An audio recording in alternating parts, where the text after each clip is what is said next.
ஒவ்வொரு சீரியல்லையும் ஒரு வில்லி இருப்பாங்க. அவங்க தான் வந்து இருக்கிறதுலே வந்து ஒரு மோசமான மாமியாராவோ, இல்ல மோசமான ஒரு அம்மாவாவோ ஏதோ ஒரு கேரக்டரா இருப்பாங்கன்னு வச்சுக்கோங்க. வில்லன்கள் இருக்கிறத விட வில்லிகள் ஜாஸ்தி சீரியல்கள்லங்கிறது நமக்கு தெரியும்.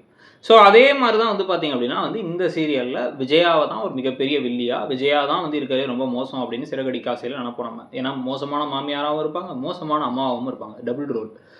முத்துவ வந்து எப்படி அவங்க நடத்துறாங்கன்னு பார்த்தாலும் நமக்கு கோவம் வரும். மீனாவ நடத்துற விதத்த பார்த்தாலும் கோவம் வரும். இதுங்க 2ம் அவங்களுக்கு இன்னமும் கூட கும்பிடு போட்டுக்கிட்டு அவங்கள எப்படியாச்சும் வந்து சரி பண்ணணும், அவங்க மேல பாசத்த காட்டணும்னு ட்ரை பண்றத நெனச்சா சரியான லூசுங்கன்னு நெனைக்க தோணும். இதெல்லாம் நமக்கு ஒரு பக்கம் இருக்கும்.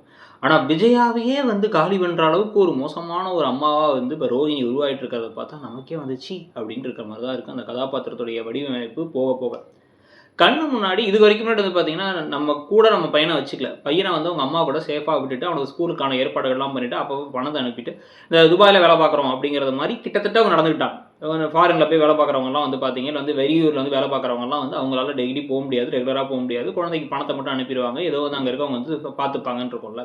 அப்படி இருந்துச்சு. ஆனா, இப்போ ஒரே வீட்டுக்குள்ளார வந்து அந்த பையன நடத்துற விதம் இருக்கே, விஜயா வந்து அவ்ளோ மோசமா கேவலமா பேசுறாங்க. "எப்படி திங்குது பாரு" அப்படிங்கிறாங்க.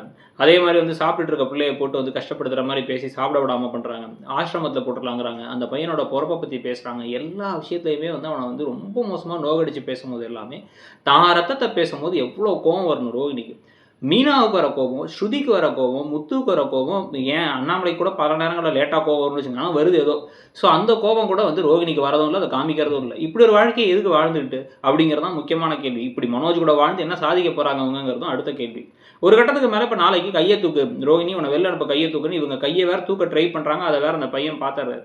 அவங்க கைய தூக்குறாங்களோ இல்லையோ, அந்த பையன் ஒரு கட்டத்துல அவங்க அம்மாவ தனியா கூப்பிட்டு தனியா பார்க்கும்பொழுது, "எப்படிம்மா கைய தூக்கலான்னு யோசிச்ச? நீ எல்லாம் ஒரு அம்மாவா?" அப்படின்னு கேட்டாலும் சரி, எல்லார் முன்னாடியும் வந்து நான் ஒண்ணும் அம்மா இல்லாமலாம் இல்ல. என்ன எங்கேயும் கொண்டு போய் விட்டுறாதீங்க. என் அம்மா இங்க தான் இருக்காங்க. இவங்க தான் என் அம்மா அப்படின்னு வந்து ரோகிணி பார்த்து கைய காட்டினாலும் சரி.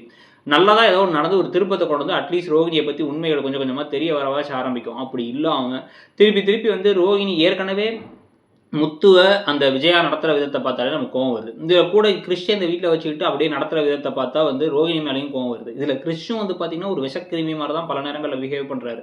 அவர் நெனச்சா உண்மைய சொல்லி எல்லாத்தையும் இது பண்ணலாம். ஆனா வந்து எப்படி இருந்தாலும் நம்ம அம்மாவ காப்பாத்தணுங்கிறதுல தான் இருக்காரு. என்னைக்கு வேணாலும் முத்துவையும், மீனாவையும் கவுத்து விடுறத கூட அவர் தயங்க மாட்டாருங்கிறது தான் உண்மை. இப்போ போற போக்க பார்த்தா. ஸோ அத பத்தி நீங்க என்ன நெனைக்கிறீங்க? அந்த கதையில இந்த விஜயா அண்ட் ரோகிணி இவங்கள பத்தியும், இவங்க 2 பேரும் வந்து ஒரு தாயுள்ளமே இல்லாம இருக்கிறத பத்தியும் கருத்து என்னங்கிறதையும் சொல்லிட்டு அப்படியே இடம் பொருள் சேனலையும் மறக்காம சப்ஸ்கிரைப் பண்ணுங்க. Thank you.